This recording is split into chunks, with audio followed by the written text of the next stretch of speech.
Okay. Do we need the aircon on? I don't, but I'm not the person to go without water jersey. I wanted to just start with something that I thought it's always interesting to see what's going on in the secular world, because again, as I always say, not that one needs to prove that Torah is right, but I always feel gratified when people are teaching useful things.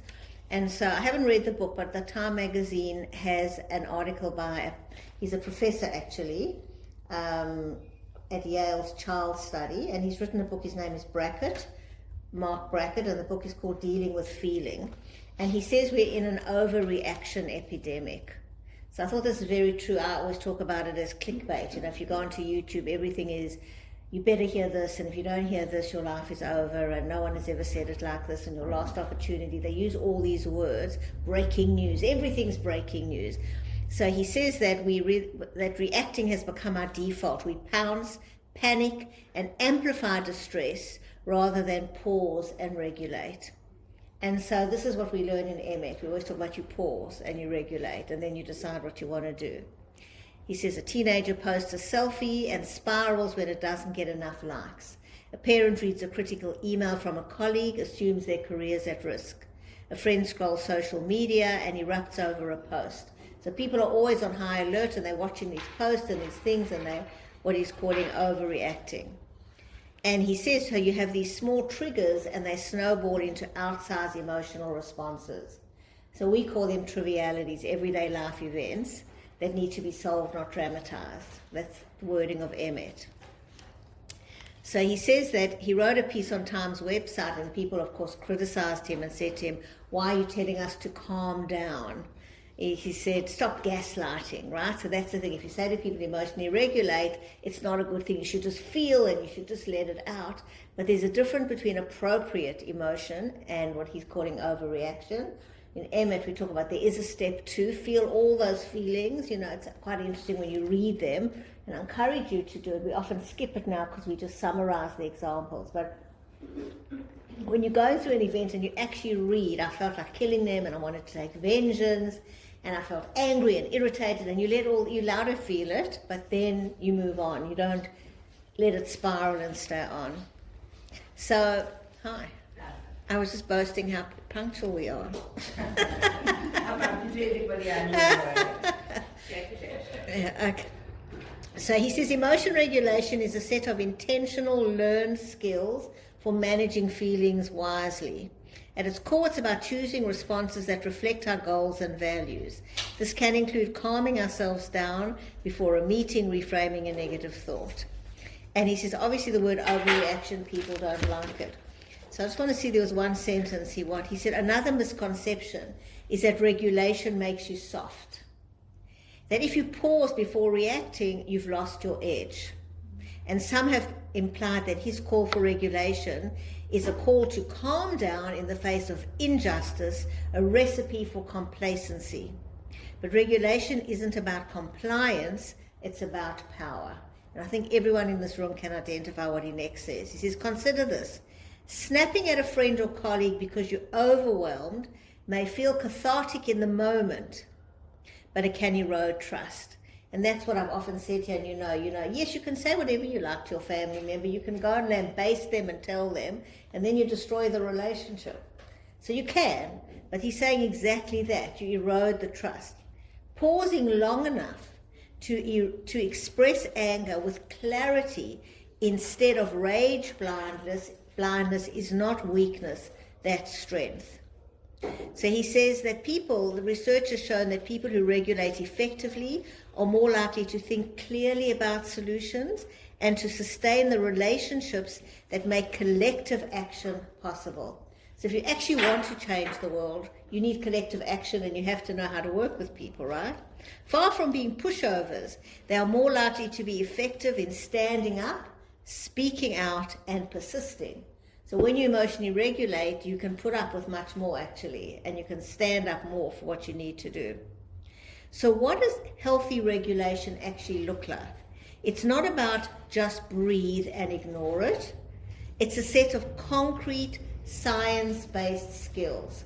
So he's got slightly different skills, but I'll just mention his. He says, first of all, name it. Accurately label your emotions. So as I say, that's what step 2 is about. When you know what your emotion is, then you can target your responses. Anger may feel protest. Grief may lead us to seek solidarity. So when you actually name the feelings, emotional intelligence is knowing what feeling you have and then what to do about it.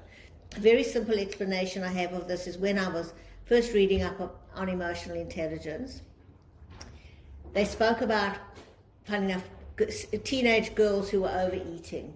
And they did some research and asked them, when do you overeat? And they found that they overeat in every situation. When they're tired, when they're happy, when they're sad, when they're grieving, when they're angry, food was their go-to. So what they did is they taught them to recognize the emotions. So if you're tired, go and have a lie down. If you're angry, go and express your anger. If you're grieving, go for counseling. Eating's not the answer for everything, but knowing what the feeling is helps you target what you need to do. So that's why he's saying name it, first of all, so you know what it is. And a common thing that I see people do is they often feel resentment or anger, but they don't want to name it. So they don't want to say they're resentful. So they'll say something else like, I just felt a bit sad that that person treated me like that. But meantime, inside, they're resentful and want to kill them, right? And then they never really resolve it, and they can get sick from it, or it stays with them a much longer time. His second step is shift, don't suppress. Reframing how we see a situation can turn hopeless into this is a call to organize. So the idea is if you're feeling hopeless, instead of going, well, now I'm stuck, he's saying then you're going to say, okay, so what can I do about it? We would call it solutionize. Move from feeling helpless to solutionizing. Then he says anchor before acting. A pause for breath isn't avoidance. It's ensuring your nervous system is steady enough to act with clarity. So this has become a very big thing, body work, breathe and calm yourself down. It's not a big part of Emmet. If you like it, you can. As I spoke about it a few months ago with the whole, I spoke about it in the psychedelic Shirim, that because the move has been towards, well, we spoke about the psychedelics and snakes, and at this part of we've moved into somatic therapies as opposed to us talking about in the 60s. It was much more counseling and feelings. It was a different type of spiritual work. Now it's gone into body work. That's where the trend is in psychology. It's not a big part of Emmet, but if it helps you while you're pausing and you want to breathe and that calms your nervous system, great. And then he says, choose renewal, rest, joy and connection, on escapism. They're how we resist burnout. So the idea is to then look for self-care. Again, from a Jewish point of view, it's not always about encouraging rest. Rest is good if you need it. Self-care is number one. But from a Jewish point of view, often going and doing a mitzvah and helping someone else is much more restorative than just breathing and lying down. It's much more about what Emmet teaches. The tools are a little bit focused on calming down, humility, temporary, all those things. There is self-care, but it's not the major part. Without these skills, outrage can spiral into paralysis or misplaced aggression.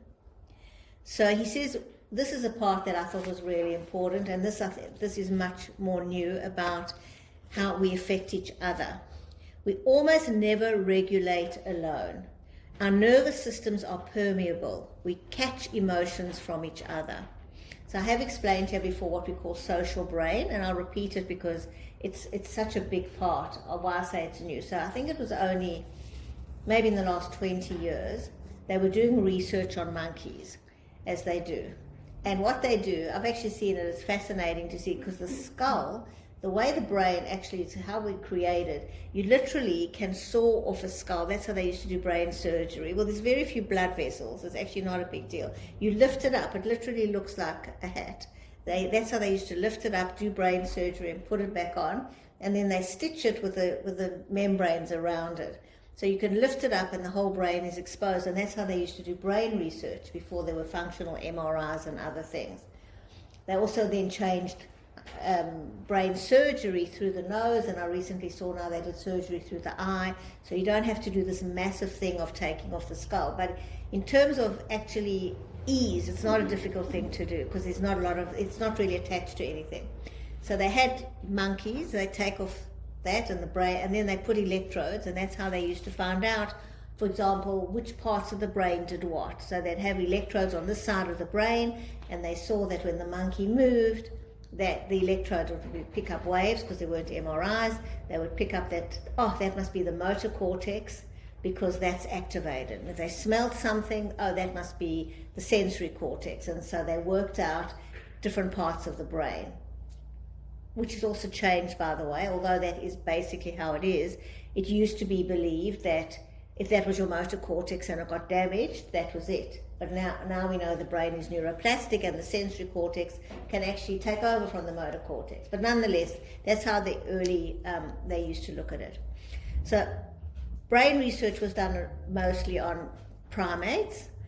And what happened about 20 years ago around there was there were some monkeys hooked up, and they were doing research on the brain. And the researcher walked into the lab, and let's say the monkey was sitting over there. He wasn't even looking at the monkey, and the researcher went and he took a raisin. He was just having a snack. And suddenly the brain on the monkey started lighting up in the motor cortex. And he noticed the monkey wasn't even moving. The researcher was moving his arm to pick up the raisin, but the monkey's brain was activated. And so began this whole research in what we now call the social brain, that on a very real level, he talks about it slightly differently, but it's all the same thing. What's going on in my brain affects your brain. Even if I don't want it to, and it's not even unconscious, it's on a neuronal level. It happens on an unconscious level too. It's a fascinating thing. So he talks about this here. He says our nervous systems are permeable, we catch emotions from each other. We shape one another's states all day long. And he calls that process co-regulation. He says, think of a teacher who calms a nervous child before a test. These small acts are not small, they are the fabric of resilience. So this is why when we work on ourselves, we don't even know the effect we're having on the people around us. The calmer we are, whether we like it or not, we will be co-regulating other people. If someone comes to you with a bit of an issue, and you're okay with it because in your mind you know it'll be okay, or it's a triviality, or whatever you're telling yourself, you're okay with it, you automatically are co-regulating the other person, more than even just words of this is how you should think. Whereas if someone comes and you escalate and you go, oh my God, you also go, then you're co-regulating them up. So that's what he says, it can go what he calls wrong, because you can also influence the other person for better or worse. And that's why dismissing, shaming, or escalating someone else's feeling is also a form of co-regulation, just the unhealthy kind.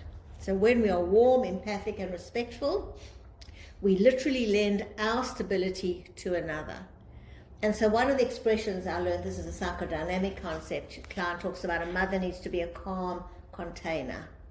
So when your child is having a tantrum and says, I hate you and I'm running away or whatever, you're the calm container. You don't escalate it and say, well, I never asked for you to be born, or you can run away. We actually go, okay, I know you're upset with me now. Tell me about it. And we can hold the space.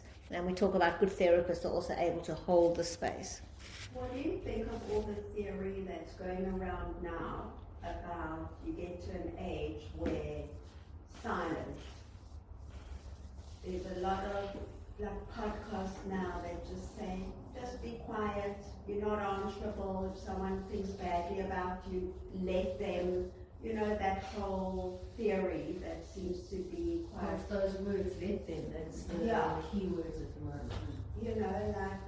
I think it's great. I think it's what we spoke about a few weeks ago when domination, masks as helpfulness. And I don't know if you remember a while ago, we did a whole chapter on, I can never pronounce her words, but being a controlaholic, and we spoke a lot about how mothers control their children and the need to let go of adult children. So that's, I think Melanie Robbins, her experience, how she started as her kids grew up, let them. So yes, I think it's fine. It's about not controlling, it's about letting people. I think the problem with it's great, I have no problem, but where the problem becomes is when it's not nuanced. So when we do an Emmett example, for each person in each situation it's different. It's never a blanket, always be silent. Sometimes you need to assert yourself. The question is how you assert yourself. So I think that's the thing. And from a Jewish point of view, letting them is also not a blanket permission. So if you saw your child sinning, you would have to stop them. You're allowed to stop them. If you saw a friend going down the rails, from a Jewish point of view, you shouldn't let them. So just like we wouldn't let someone jump off the cliff, we know there's a point. From a Jewish point of view, it's not only suicidal actions we would stop, but anything. If we saw someone going down a really bad path, we meant to rebuke. We meant to say, don't do that. We meant to help them. So we don't. Not everything is okay. So that's where it needs to be a bit nuanced. But in principle, silence is an emet tool. Humility. We don't always know better. We don't always have to argue. And I think maybe as we get older, we have that wisdom, which may be why it feels when it's for older people. But it also might be that this pendulum is swinging back. So from the 70s, where it was all about let your feelings out and express your anger and, fight with everybody and all of that, I think you can see from this, there is a movement back to silence, not, to trying to emotionally regulate better. So everything that comes out generally has a kernel of truth, and it has some good in it. I don't think but we have to be discerning from a Torah point of view, where we need to just check it out. Is this Torah, and where does it not make sense?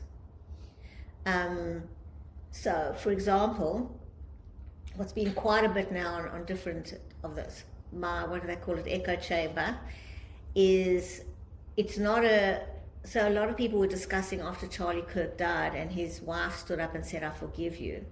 And there were quite a few rabbis who spoke about, is that the Jewish way? Because the Jewish way is not turning the other cheek. It's not forgiving anything and everything. So one of the rabbis was saying things like, and these are all true things, you cannot forgive for somebody else. So if somebody harms a member of your family, actually halakhically you can say I forgive you, but it's actually for the person who was harmed to forgive. That's one little difference. But the other difference is turning the other cheek is not a Jewish way. We talk about an eye for an eye. And that's a legal reparation. If somebody harms you, you need to take them to court, or you need to get reparation.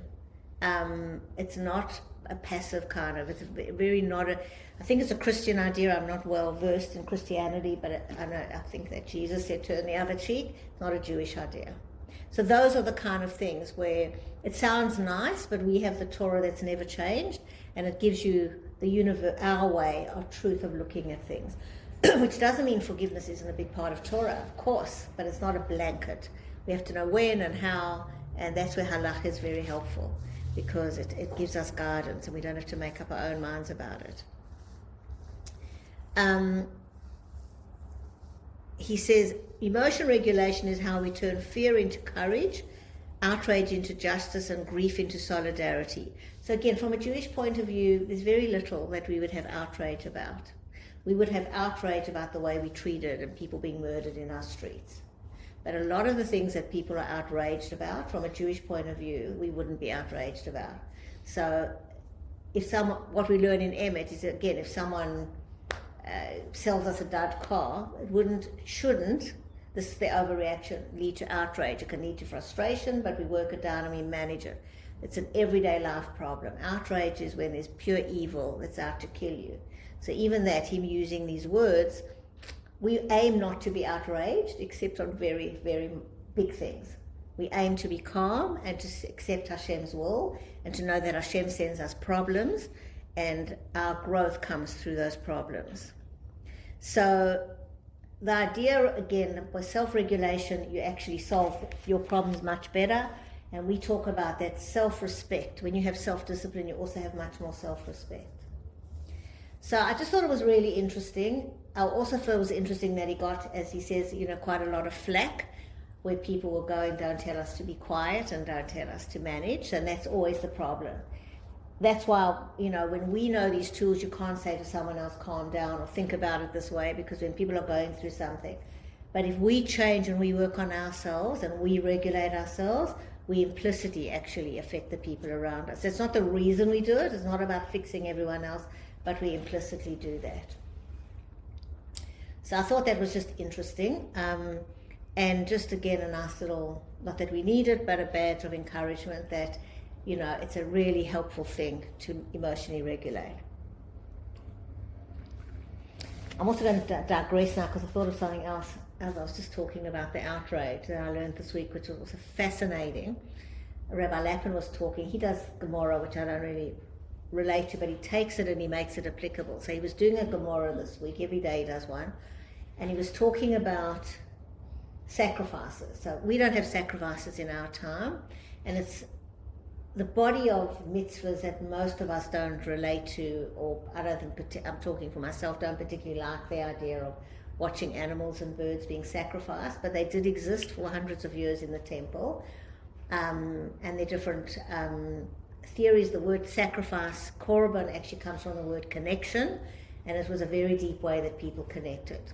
So there are laws and laws and laws about what you can sacrifice and when you can sacrifice. And for example, you can only sacrifice kosher animals, and you can sacrifice, a cow or an ox or a goat or a sheep or birds, not treif animals and not wild animals. And Rabbi Lappin was saying how all of those are prey, not predators. The Brisker Rebbe apparently talks about this, that the animals that are preyed upon are worthy to go onto the sacrifice. So I'm not going to explain it more than that because I don't know myself, but it's seen as the ability to be because when you sacrifice, we actually say the animal gets elevated, but also we all get elevated with the animal. And actually my husband had this book where he spoke about how the animal, because the animal actually understands what's going on, it literally isn't upset, sticks out its neck, and once it understands it's being elevated to a very high level. So again, I don't understand or try to explain it, but what he was saying, which I thought was interesting, and he goes through the lion pursues the cow, and the leopard pursues the goat, and the fox pursues the bird. None of those are eligible to go on the Mizbeach, but the prey. And he was saying that Jews are always preyed upon. And this idea of the sacrifice that we give is a very elevated status. Doesn't make it easier to live with, but I just thought it was a very interesting. So then he said, who are the people that are preyed upon? And he says they are the outcast. Who is bullied? The outcast. You don't bully the people that are close to you. You bully the outcast, the people who don't belong. So when people are new to a country, all immigrants will say that. I've got Italian clients, they will say, when I went to school, I was called a wog. They think it's the same as anti-Semitism, just like you. I was called a wog. Asians will say when they come to a new country, because they are new, they are outcast. And Rabbi Lappin was saying, we don't belong in this world, and we will always be outcasts. And that is why he was saying we hate it so much, because we just don't belong. We are different.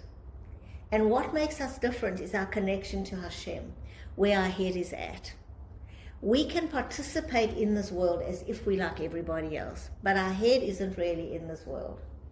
Even the most secular Jew, their head is with Hashem. They will think about Hashem, they will think about being a mensch, they will think, you see it. You see the most secular Jew is running the biggest charity, or building a university for Jewish doctors, or we are spiritual. And we don't fit in. And that's why we don't understand the other nations. When they do barbaric things, we go, what? I thought they were like me. We are always different. Don't you think people today believe that that's what the state of Israel is about? That that's one place in the world we do fit in? We fit in with each other. Yeah. Yeah. But the rest of the world don't want us because we don't fit in. We are the outcast. Whichever country we go to, we are the outcast. I was listening to a guy, he's an Irish famous, I don't know what his name is, I can't remember. And he was being pro-Jews. And it was interesting this week. And he said he feels he has to say this. He said, so typical, he says, all the people, I've got lots of Jewish friends, but not in the way of my bed, and they deliver all my services. I thought, his doctor, his lawyer, they're all Jewish. And he said, but I don't understand. He said, there's 350 million people in America today. There's 7.5 million Jews. What is the fuss? What is this Jewish lobby? What do they do that everybody cares about their own interests? There's 7.5 million. He says, what is this? If you think about 7.5 million and 300, and then he said the statistics I didn't know, he said of the 7.5 million, something like 23% earn more than $200,000 a year. Maybe that causes envy. But again, what's 23% of 7 million? It's a smattering of people. But he was trying to understand it from that point of view in numbers. But the truth is, it's not that. It's that on some level, you know, Rabbi Jacobson had a share where he said, this is the proof, in a way, to him that the Torah is true. The whole world is saying, we don't want you, we don't want the Torah. There's something about you that makes us feel uncomfortable. They're telling us that we're different, whether we want to or not. So I just thought it was really interesting. And then he spoke about, so when you give, he said two of them, and I can't verify this is all what Rabbi Lappin said, the two most afflicted birds are turtle doves and pigeons. I don't know if they're picked on by the other birds, but anyway, he said they are. And they are the most used in sacrifices. And poor people who couldn't afford other animals would bring birds. If they really couldn't afford anything, they'd bring flour, but a lot of them could just bring birds. But the law is you're not allowed to take one bird, you have to always bring two birds.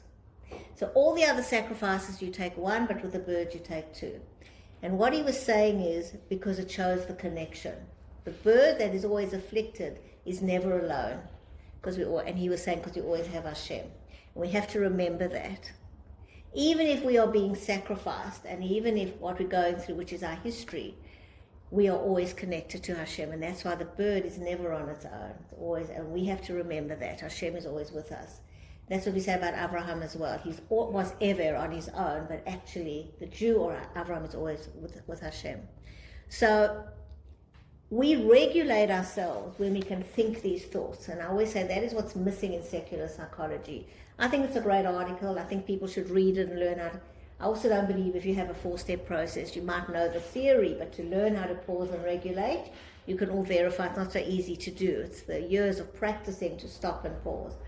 But what he doesn't give, and what secular world doesn't give, is a way of thinking about it that helps you pause and regulate. So what helps you to let them would be things like going, Hashem runs the show. Or they've got their own mission in life. You know, as parents, you have to know our kids have got their own souls and their own mission. It helps you. It's very easy to say let them, but sometimes you can't. But when you can think like that, if you're going through a difficult time and someone doesn't invite you to somewhere, and you actually go, well, I choose Hashem's will. Obviously, I'm not meant to be invited, or I choose humility. It gives you tools that help you regulate. So that's where the genius of Torah really is. It teaches you how to think that helps you to regulate. So when we say reframe, how do you reframe if you don't have a worldview? Then you get stuck into how do you reframe. And then it does depend a lot on what news you're following and what you think and so on. So, yeah, I just think it's really important for ourselves, always to keep strengthening ourselves, that we're on a good path. It's very good to endorse ourselves, that growth is good and we're putting in the work and we can see the results from the work. And to really know that at the end of the day, when we have self-respect and when we behave in a menschliche way to ourselves and to others, we can go to sleep at night and it was a good day. Even if the externals weren't exactly what we wanted, that is what makes a good day. That we have behaved in a way that we can have self-respect. Because when we've had a bad day, when we've yelled and screamed and been frustrated and outraged and angry with everybody, it's not a good day. Even if you've won the little battles along the way, you go to bed finished. Okay, so a lot going on externally, and these ways can actually help us, because we are living in times where there is a lot to be outraged about, and even that, to tease out where should our outrage go and what can we let go of. You don't have to let go of everything, but on the other hand, we shouldn't be outraged by everything. So it's continual work and it's continual learning, and sometimes we need to talk to other people to get a viewpoint of, that's where the co-regulation, the other way, we can go to someone who can actually help us see it in a different way, not to stay stuck with our feelings, to know the value. And that's why when people say, even this week someone was telling me, my husband doesn't believe in psychology. I mean, what does that even mean? It's not a faith, you don't have to believe in it. But talking to somebody, it's in the Torah. Find a friend, find a rabbi, talk to someone. Don't carry, that's in Proverbs, a problem shared is a problem halved. You don't have to believe in psychology. Just find someone who can hold the space, find someone who can co-regulate, if we want to use their terms, someone who can hold your space and let you work things out in a safe place. Okay, we'll go back to the book. It's all a gift, and we'll continue with marriage. I got good feedback about it last time. I was a bit unsure. So I thought I'll just talk a little bit today about what she's talking about, nurturing versus non-nurturing marriages. She says, every person has a shadow or non-dominant side to his personality. Thus, even the coldest type of person has the ability to develop some degree of communicativeness. And the most hysterically emotional type can develop the ability to be more reasonable and rational. However, this must be done with positive reinforcement, love, positive feedback, and not negative pressure. In a negative atmosphere, people become even more polarized towards the innate tendency. So this is a basic Jewish idea. The way the Rambam puts it is we're all born with certain tendencies, but we can work towards the golden mean. So if you are born very cold, not a warm person, you'll never be that very warm person, but you work towards the golden mean. You're not allowed, it's not a thing to go, I'm just cold and that's who I am. We all need to strive to get to the golden mean, to know who are we? Are we stingy? Are we cold? Are we neurotic? What is his? Are we melancholic, to use his word? And then we need to work towards the golden mean. So what she's saying is, if you're with somebody who has a trait that is difficult for you, if you want to change it, the way to do it is in a caring way, positive reinforcement. So when they behave, if a cold person is a little bit warm, you reinforce there, you notice it. You don't go over the top, but you go, that felt nice, or thank you for saying that, rather than go, you see, you can do it if you want, and if only you did it more, that's not going to help you. So this is a big part of parenting, is if you want your child to change, you focus on the behavior that you want. You actually in your mind think, I want them to become more caring, and you look out for any behavior that is remotely close to the caring, and then you pounce on it and you reinforce it. And it's based on, well, actually behavioral psychology, training animals is based on this. So I always tell parents the example of, have you ever thought about how a seal learns how to catch the ball on its nose? I mean, when we first moved here, we used to go to Manly, right? And they had a seal show. They'd throw the ball and the seal would catch the ball and everyone would clap. So what happens is they don't feed the seal breakfast, and not very long. We're not into animal cruelty, but breakfast is at 9, 9:15, they put the seal into the water, and the seal is just flapping around, just its normal self, and suddenly it turns its head just through flapping in that direction and gets a fish. And when it's flapping here, nothing. And then it turns another fish. And so it soon learns, if I want a fish, I need to turn in that direction. And that's how they train the seal. I want a ball. They want the fish, they just positively reinforcing the behavior you want and ignoring, because if you yell or notice that, it's a negative reinforcement. Ignoring the flapping. So the same thing, if there's a behavior you don't like, the more you yell at that person about that behavior, you're just negatively reinforcing it.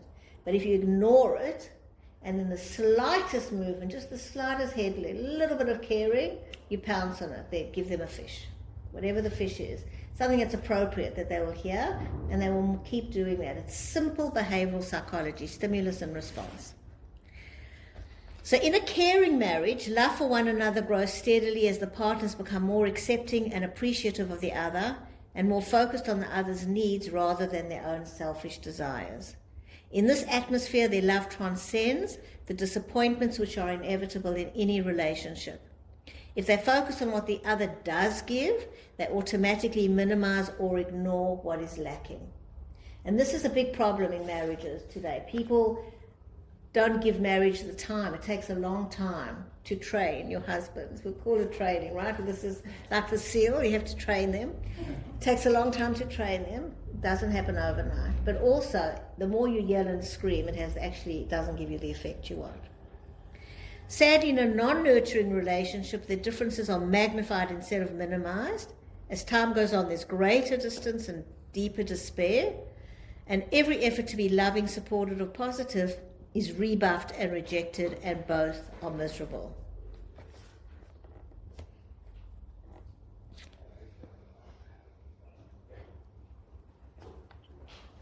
Okay, so this is Rabbi Manis Friedman, one of my favorites. In his book, Doesn't Anyone Blush Anymore? Where do we need more protection, more curtains, and more privacy than in our weaknesses? To look at your spouse's weaknesses is the same as passing judgment. It's an invasion of privacy. You can't build an intimate relationship if you don't respect your spouse's borders as well as you do your own. So he talks a lot about this, what it means to be modest, covering up. That's why he says, where do you need more curtains? If your spouse has a failure and you keep nitpicking at it, pointing it out, criticizing it, he's saying you're invading their privacy. And just like you wouldn't do that to yourself, we love ourselves. We don't keep pointing at what we do wrong. We tend to, that's why I say love your neighbor as yourself. We tend to love ourselves and overlook, I didn't mean it wasn't so bad, I'm justified.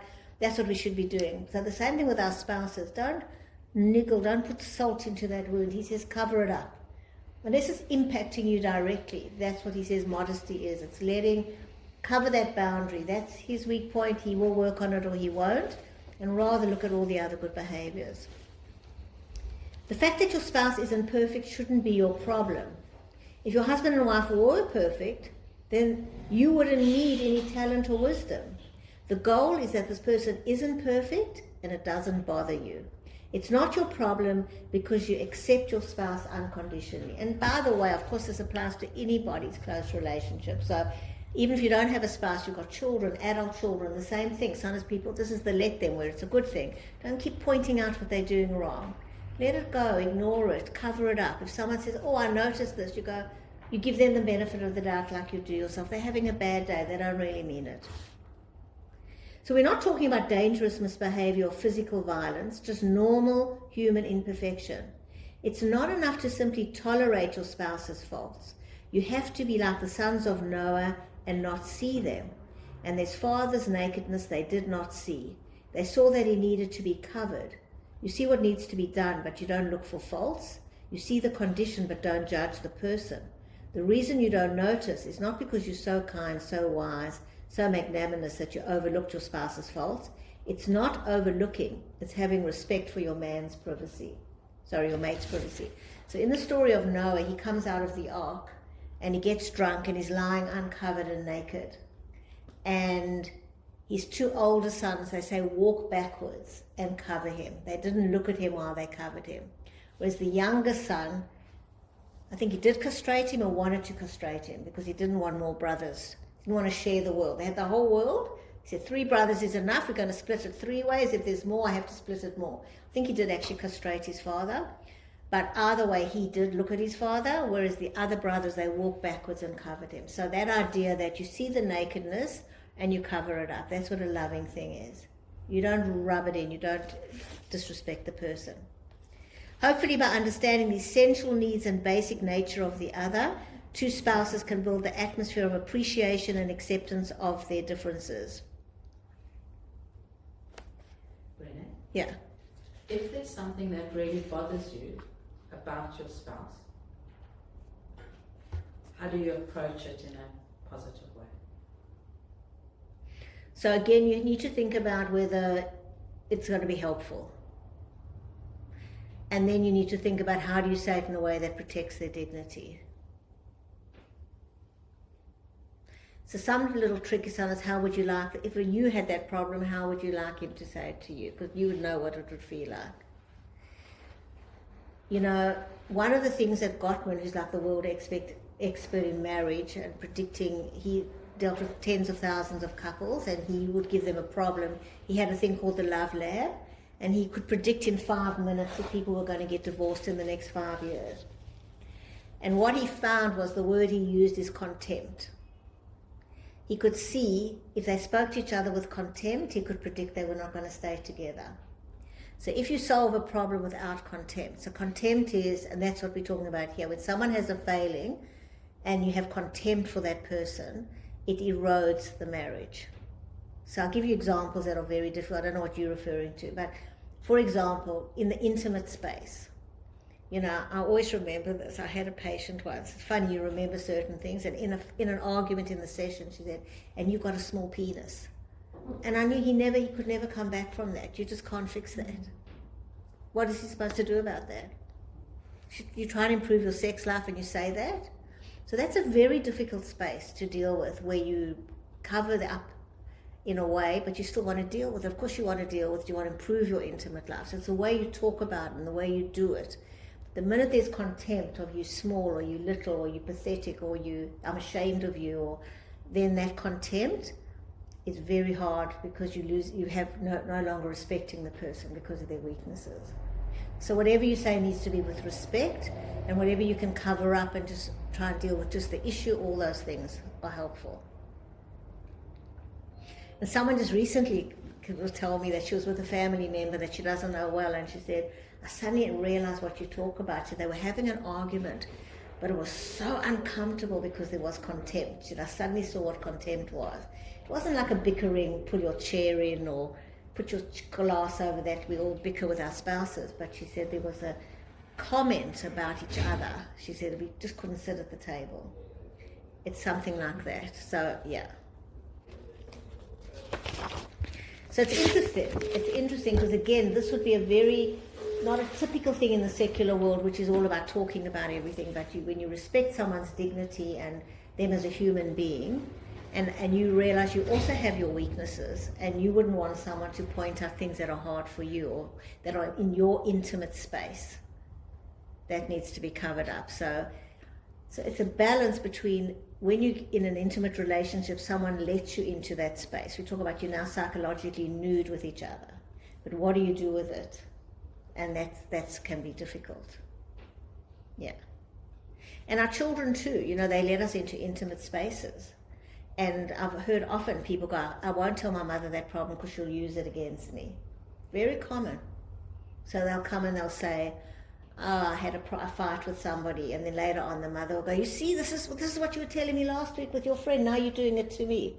So then the child, "I'm not going to tell my mother again, she's using it against me in our argument." So that's an example of not respecting a boundary and using something against somebody rather than covering it up or not using it. Oftentimes if I do something that I regret, I say to myself, "You idiot." And I don't think I should say that. No. So one of the ways of knowing is you would never say that to anybody else. So we're not allowed to put ourselves down. I'm saying, "You are so stupid. Yeah. Why don't you?" Yeah. So self-criticism is never good, and it doesn't motivate yourself. So in emet, that's why we never, in emet, I shouldn't use the word, we strive. We don't point out what we don't do, we just strive to look at what we have done. So the same thing, when you do something, actually go, use an emet principle of what can I endorse myself for this, rather than I'm stupid. There's always some growth, or there's always something in it. Because that demotivates you to say that.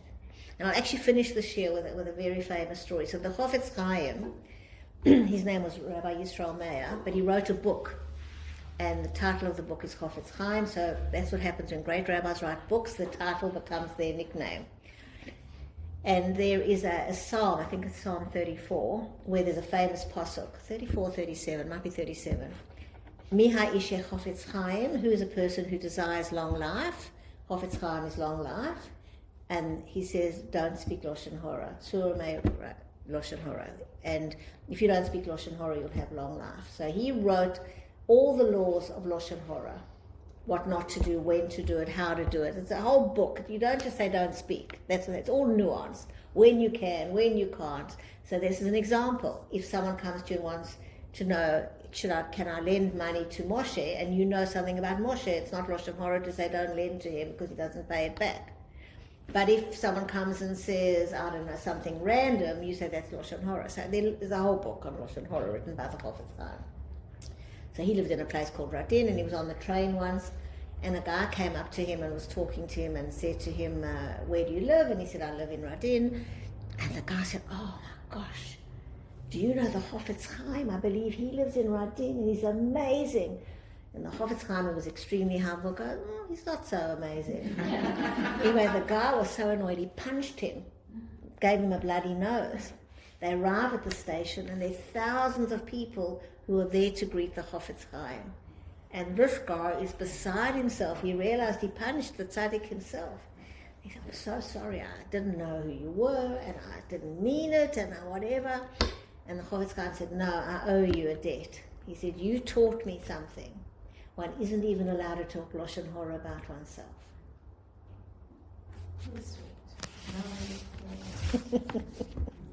Okay, we'll end there.